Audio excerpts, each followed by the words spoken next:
Doutor, eu lhe desafio para falar um pouco sobre ferritina. Ótimo, esse é um tema.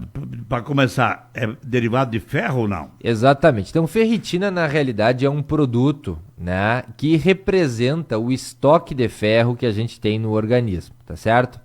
Tem um vínculo com o nosso fígado, ou seja, todas as doenças ou as desordens que atacam o nosso fígado, elas implicam em alterações no nível de ferritina.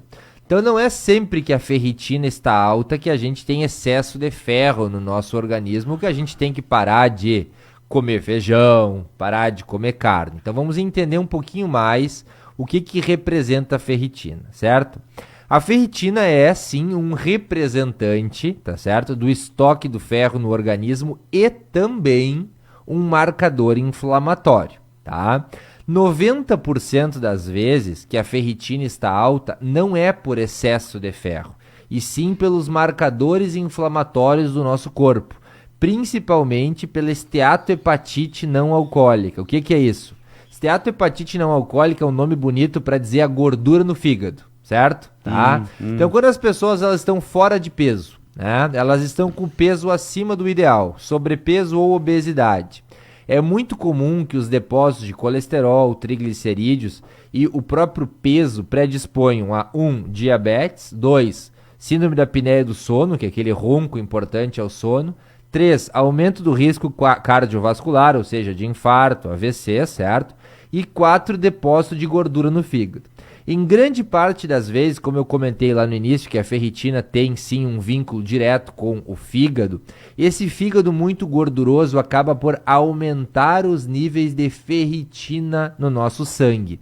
E aí quando a gente faz o exame de sangue, vem uma ferritina de 400, 600, lembrando que usualmente a marca vai até 200 na mulher e 300 no homem, tá certo? Vem um nível de ferritina bastante alto, as pessoas se apavoram e aí dizem o seguinte: eu não posso mais cozinhar em panela de ferro. Eu não posso mais comer carne vermelha. Eu não posso mais comer feijão, né? O que não é verdade. Então né? É um valor falso.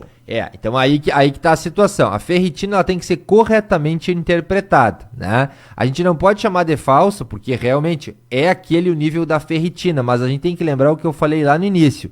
A ferritina aumenta com o excesso de ferro no organismo e também com as questões inflamatórias e metabólicas. Então ela não aumenta só com o ferro. Quando a gente está obeso e deposita gordura no fígado, muitas vezes ela aumenta também, tá certo? Então ela não é um único marcador.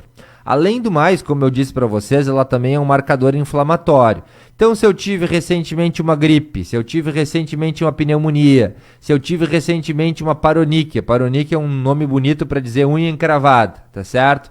Se eu me cortei recentemente, né? Até mesmo se eu tive alguma batida, né? Esses níveis de ferritina também aumentam, porque eu falei para vocês que a ferritina aumenta com excesso de ferro, que aí sim é um problema. Quando o ferro está em excesso é um problema, certo? Assim como os marcadores inflamatórios ou metabólicos fora do contexto também aumentam a ferritina. Doutor, mas o que eu tenho que fazer? Então, quando a gente tem um nível de ferritina alta, a primeira coisa é a gente consultar um médico adequado, hematologista, neurologista, clínico geral, para a gente poder ter uma noção do motivo pelo qual eu tenho essa ferritina alta. Será porque porque eu tenho excesso de ferro no corpo? Ou 2, porque eu estou com algum distúrbio metabólico ou do fígado, né? Ou com gordura em excesso no nosso organismo? Porque se caso for gordura em excesso no organismo, depósito de gordura no fígado, né? Obesidade, não adianta eu cortar o ferro da minha comida. Não é para parar de cozinhar com panela de ferro, não é para parar de comer feijão nem carne. Eu tenho que reduzir a comida que me engorda, ou seja, a batata, a mandioca, a massa, os derivados da cerveja, do chopp, que depositam bastante gordura no fígado também, né? Depois o senhor vai me dar uma dieta. Com certeza. Ótimo, vamos fazer isso sim. Agora, caso contrário, não, doutor, peraí, ó, eu tô com a ferritina super alta, tá? 400, 500, 1000. Esses dias eu atendi um paciente com 2000, tá?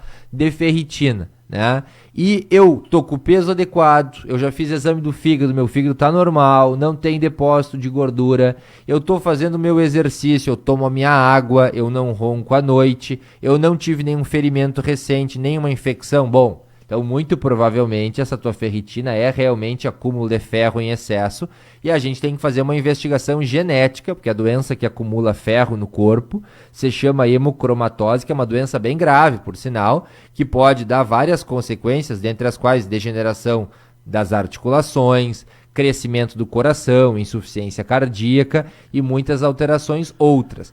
Mas o que eu quero dizer é que o que me marcou essa semana, e esse é um tema que veio muito a calhar que o senhor trouxe aqui hoje, é que eu atendi esse paciente com 2.000 de ferritina, tá? 2.000 de ferritina, lembrando que o normal é até 200 na mulher e 300 no homem. Então eu tinha uma marca de cerca de 10 vezes mais do que o valor adequado, certo? Só que a causa não era depósito de ferro. E ele já estava há mais de 3 anos tirando sangue, fazendo aquelas sangrias, flebotomia, que é tirar 500 ml de sangue, achando que era sangue em excesso, ou ferro em excesso. Tá, mas então o que era? O que era? O paciente tinha 140 quilos, certo? Ah, bom. Uma esteatohepatite muito forte, ou seja, uma hepatite muito grande por depósito de gordura, tá? O fígado dele era um patê, praticamente, certo? Que é aquele fígado de peru, né? Certo? Muito cheio de depósito de gordura, né? Com níveis alarmantes de glicose, completamente sedentário, roncando exageradamente da noite, com uma facies é o rosto, né? Muito vermelho, exageradamente vermelho e também com um consumo de cerveja exagerado. Aí o que eu disse? Cara, para de tirar sangue, não é por aí. Não adianta tu ficar tirando sangue de 2 em 2 meses, de 3 em 3, não vai resolver o teu problema.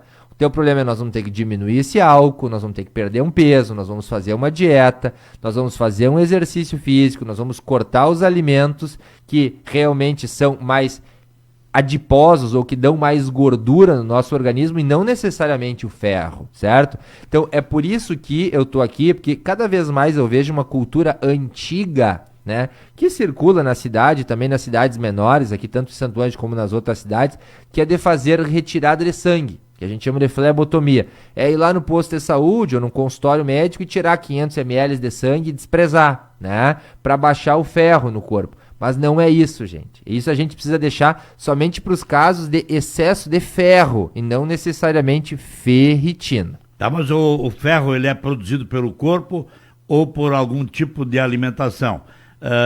Feijão, por exemplo, tem muito ferro, ele produz ferritina? Então o que acontece? O ferro, pessoal, ele não é produzido. O ferro, a gente ingere ele pela nossa comida, certo? Entra pela boca. Entra pela boca, né? Alimentos ricos em ferro, por exemplo. O professor acabou de citar feijão, certo? Carne vermelha, isso tudo tem ferro em substância consistência, certo? Além do mais, os sucos, que tem muita frutose, né? Bergamota, laranja, né? Esses sucos cítricos amarelos, certo? Eles facilitam a entrada do ferro, então eles são amigos do ferro, tá? Então, por exemplo, para paciente que tem anemia, que é o contrário que nós estamos falando, anemia é deficiência do ferro, é indicado a gente comer bastante feijão, a gente comer bastante carne vermelha, né? E a gente tomar um suco de laranja junto, porque os dois são amigos, os dois entram juntos na nossa circulação, tá? Então, o ferro é ingerido, respondendo a pergunta do professor. Agora, a ferritina, ela é uma composição do fígado. O fígado, quem junto com o ferro que veio do intestino, sintetiza ela, tá? Então, por isso que eu estou explicando para vocês aqui. Ferro em excesso não é sinônimo de ferritina alta, certo?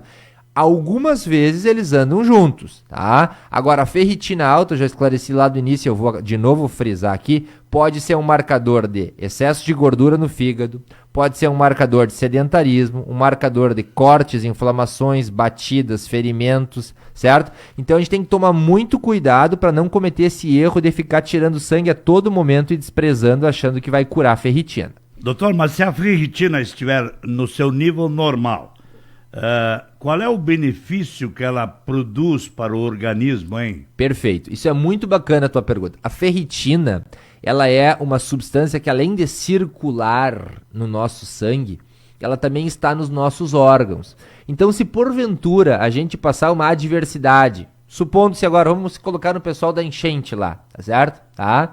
que ficou, quem sabe, muitos dias sem comer comidas de substância consistência, sem comer carne.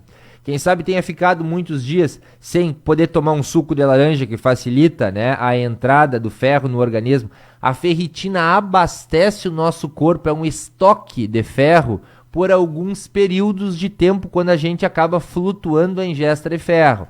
Então, por exemplo, em alguns momentos, isso vem dos primórdios da humanidade, né, não havia caça, não havia carne para comer. E aí a ferritina nada mais é do que um silo, é um estoque de ferro que nos abastece, nos dá então um tempo até a gente conseguir ferro de novo para ingerir. Hoje, com a sociedade moderna, a gente simplesmente vai no açougue ou compra feijão, faz e tá tudo bem. Mas antigamente não era assim, tinha tempos que dava feijão, outros tempos que não dava. E a ferritina, sendo um estoque de ferro, ela nos dá ferro quando a gente não tem ingerido pela boca.